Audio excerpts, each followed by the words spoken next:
মিশরের আল আজহার বিশ্ববিদ্যালয়, যেটা আজহারি যাদের লকব আছে তাদের জিজ্ঞাসা করবেন, আল আজহারও মিলাদুন নবী উদযাপন হয়। গৌসে পাক হুজুর গৌসুস সাকালাইন শেখ সৈয়দ মহিউদ্দিন আব্দুল কাদের জিলানী বাগদাদি আল হাসানি ওয়াল হুসাইনি রাদিয়াল্লাহু আনহু, তিনার দরবারে অতীব ধুমধামে 12 দিন ব্যাপী মিলাদুন নবী পালন করা হয়। আমাদের বাংলাদেশে মিলাদুন নবী দেখলে কত কষ্ট পান আপনারা। আপনি কি জানেন আমাদের মাযহাবের ইমাম, যিনি ইমামে আজম আবু হানিফা রাহমাতুল্লাহ আলাইহির দরবারে সেই আদিকাল থেকে অব্যাহতভাবে মিলাদুন নবী পালন হইতেছে। আপনারা দেখেন এই মসজিদ আছে, আরো মসজিদ আছে, কয়টা ব্যানার লাগাইছেন মিলাদুন নবীর? ব্যানার লাগাইছেন কয়টা? একটাও না। ইমামে আজমের মসজিদে আমার কাছে ভিডিও আছে, প্রায় শত শত মানে কয়েকশো ব্যানার লাগাইছে, ফেস্টুন লাগাইছে মিলাদুন নবী উপলক্ষে আরবিতে লিখে লিখে। আপনি আমি একটা নাম শুনে এত কষ্ট পাই, এই না জানে বেদাতনি হয়ে যায়। আরব বিশ্বের মুসলমানরা আজকালকে থেকে মিলাদুন নবী পালন করে না। একটা কিতাবের নাম বলি, এটার নাম হলো আরফুত তারিফ বিমাউলিদিশ শরীফ। আরফুত তারিফ বিমাউলিদিশ শরীফ, ইমাম ইবনু জাজারি রাহমাতুল্লাহ আলাইহি, যিনি হাফিজুল হাদিস ছিলেন। ইমাম ইবনু হাজার আসকালানির একটু আগের একজন মুহাদ্দিস ছিলেন তিনি সেই কিতাবে লিখেছেন 700 হিজরির কিছু পরে তিনি মক্কা মুকাররমায় গিয়েছেন, মক্কা শরীফ গিয়েছেন। গিয়ে দেখে মক্কার মুসলমানরা অতীব জাঁকজমকের সাথে মিলাদুন নবী উদযাপন করে। আজ থেকে 700 বছরের আগের কথা। কয়শো বছর? 700 বছর আগেও মিলাদুন নবী পালন হয়েছে মক্কা মুকাররমায়, মক্কা শরীফে। আর এর আগেও ছিল। ওনার বর্ণনা হলো উনি ওই সময় গিয়ে মক্কা শরীফ এটা দেখেছেন। আমাদের ভারতবর্ষে যত আলেম আছেন, আলিয়া বলেন আর কওমি বলেন, সব আলেমদের সেরতাজ শাহ ওলিউল্লাহ মুহাদ্দিসে দেহলভী রাহমাতুল্লাহ আলাইহি, তিনার একটা কিতাব আছে, এটার নাম হলো ফুয়ুজুল হারামাইন। ওনার মাজার হলো দিল্লিতে, ভারতের দিল্লি।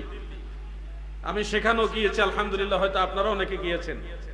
ফুয়ুজুল হারামাইনের মধ্যে স্পষ্ট উল্লেখ, তিনি বলেন আমিও হারামাইন শরীফাইনে গিয়েছি, মক্কা মুকাররমা মদিনা মুনাওয়ারায়। আমি নিজ চোখে দেখেছি 12ই রবিউল আউয়াল নয়, শুধু একদিন নয়, পুরা রবিউল আউয়ালের চাঁদে মক্কার এবং মদিনার মুসলমানেরা নবীর মিলাদুন নবী উদযাপন করে। একদিন না, পুরা মাস ব্যাপীয়া। মিশরের আল আজহার বিশ্ববিদ্যালয়, যেটা আজহারি যাদের লকব আছে তাদের জিজ্ঞাসা করবেন, আল আজহারও মিলাদুন নবী উদযাপন হয়। গৌসে পাক হুজুর গৌসুস সাকালাইন শেখ সৈয়দ মহিউদ্দিন আব্দুল কাদের জিলানী বাগদাদি আল হাসানি ওয়াল হুসাইনি রাদিয়াল্লাহু আনহু, তিনার দরবারে অতীব ধুমধামে 12 দিন ব্যাপী মিলাদুন নবী পালন করা হয়। আমি 3 দিন পালন করে আসছি।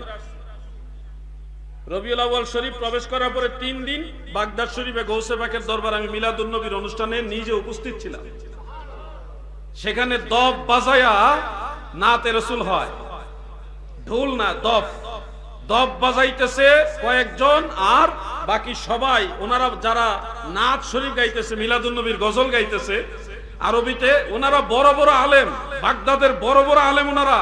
সলিমউদ্দিনের ফলা কলিমউদ্দিন না, বড় বড় আলেমরা নাত শরীফ গাইতেছে, আরো কিছু আলেমরা দফ বাজাইতেছে। দফের সাইজ কত জানেন?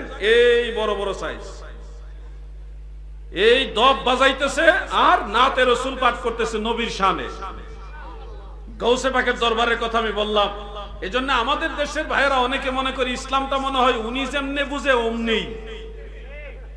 ইসলাম আপনার বুঝে চলবে না। ইসলাম কোরআন, সুন্নাহ, ইজমা, কিয়াস, সলফে সালিহিন যেভাবে বুঝেছে ওইভাবে আপনাকে বুঝতে হবে।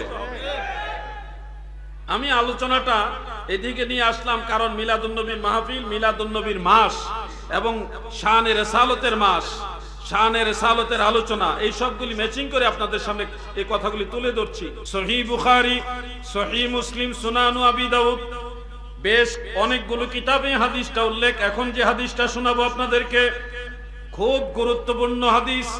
আমার দয়াল নবীজি বলেন, আমার উম্মতেরা শোনো, দিলের কান লাগায় শোনো, আমার উম্মতের মাঝে এমন একটা সম্প্রদায় তারা জাগ্রত হবে, আবির্ভূত হবে। তারা এমন সুন্দর নামাজ পড়বে যাদের নামাজের দিকে তাকালে তোমাদের নামাজ যেন কিছুই হবে না। বুঝতেছেন? তারা এত সুন্দর নামাজ পড়বে, ওই নামাজের দিকে তাকালে মনে হবে আহারে আমার নামাজটা মনে হয় নাই, আমি তো এত লম্বা নামাজ পড়তে পারতেছি না। এরকম একটা চিন্তা আপনার মনের ভিতরে ভাসবে। নবীজি বলেন তারা এত সুন্দর ভাবে রোজা রাখবে যে রোজার দিকে তাকালে মনে হবে যে আমার রোজাটা মনে হয় নাই। তারা এত সুন্দর কোরআন তেলাওয়াত করবে, তাদের কোরআন তেলাওয়াত শুনলে মনে হবে আমার তেলাওয়াতটা মনে হয় নাই। লা সালাতুকুম ইলা সালাতিহিম ওয়ালা সিয়ামুকুম ইলা সিয়ামিহিম ওয়ালা কিরাআতুকুম ইলা কিরাআতিহিম। তোমাদের নামাজ তাদের নামাজের কাছে কিছুই নয়, তোমাদের রোজা তাদের রোজার কাছে কিছুই নয়, তোমাদের কোরআন তেলাওয়াত তাদের তেলাওয়াতের কাছে কিছুই নয়। কিন্তু আল্লাহ রাসূল বলে তাদের কণ্ঠনালীর নিচে ঈমান থাকবে না। নামাজ থাকবে, রোজা থাকবে, কোরআন তেলাওয়াত থাকবে, কিন্তু ঈমান থাকবে। রাসূল করিম সাল্লাল্লাহু আলাইহি ওয়াসাল্লাম যখন এই কথাগুলি বললেন, সাহাবায়ে কেরাম সাথে সাথে প্রশ্ন করলেন, ক্বালু ইয়া রাসূলুল্লাহ মা সীমাহুম। নবী গো,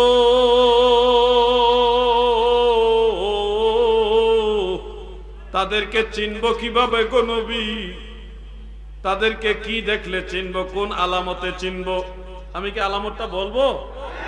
আমি বানায় বলবো না, হাদিস থেকে, সহিহ বুখারীর হাদিস, এটা মুসলিম শরীফ আছে, আবু দাউদ শরীফ আছে। যদি বলার পরে কারো উপরে গিয়ে পড়ে, কেউ কি রাগ করবেন? হতেও তো পারে দেখা গেছে আপনার সাথে এটা মিলে গেছে। আল্লাহর ওয়াস্তে বলছি, আমার উপর রাগ না করে আল্লাহ রাসূলের হাদিসকে আপনি হৃদয়ে ধারণ করেন। সাহাবায়ে কেরাম প্রশ্ন করলেন, ইয়া রাসূলুল্লাহ তাদের চিনার আলামত কি? দয়াল নবীজি বললেন, ক্বালা তাহলিকু, তাদের চিনার আলামত হলো তারা ঘন ঘন মাথার চুল কামাবে। চুল কামাইন না গ্রুপ আর কি। তো বিনা প্রয়োজনে চুল কামানো যাবে? মাথায় যদি অতিরিক্ত উকুন হয়, কোনো প্রয়োজন হয়, তখন চুলটা কামাইতে পারবেন। হজের সময় চুল কামাইতে হবে, উমরার সময় চুল কামাইতে হবে, কিন্তু এছাড়া অন্য কোন সময় চুল কামানো যাবে। অন্য সময় যদি ঘন ঘন চুল কামায়, আল্লাহ রাসূল বলছে তারা খারিজি। এখন আমার উপর রাগ করে কোনো লাভ নাই ভাই। আমি রাসূলের হাদিস আপনি চাইলে আমি দেখাই দিব। আল্লাহ রাসূলের হাদিস বলেছে, আপনি চাইলে আমি দেখাই দিব। অতএব ঘন ঘন চুল কামানোর কোনো প্রয়োজন নাই। চুলের কিছু মাসালা মনে রাখবেন। 3 ধরনের চুল রাখা সুন্নত। কয় ধরনের? এক ধরনের হলো একটু ছোট ছোট করে রাখা, একটু ছোট ছোট করে রাখা। আরেকটা হলো কানের লতি পর্যন্ত রাখা। আরেকটা হলো কাঁধ শুয়ে শুয়ে যায় এরকম লম্বা রাখা। ওই যে আমার দাদু ভাই, আপনি একটু দাঁড়ান, মানুষকে শিখাইতে হবে। মানুষ জানে না, মানুষ লম্বা চুল রাখলে মনে করে ভণ্ড। এই যে চুলটা, এটা আল্লাহর হাবিবের সুন্নতি চুল। মারহাবা বলেন। বসেন দাদু। আর কাঁধ শুয়ে শুয়ে যায় এরকম চুল কি আছে কারো? এই যে আছে, এইদিকে ঘুরেন। এই যে কাঁধ শুয়ে শুয়ে যায়, এই চুলটা হলো মদিনাওয়ালার সুন্নতি চুল। মারহাবা বলেন। আমাদের অনেক ভাইরা মনে করে লম্বা চুল মানে ভণ্ড, এরকম মনে করে কিনা ভাই?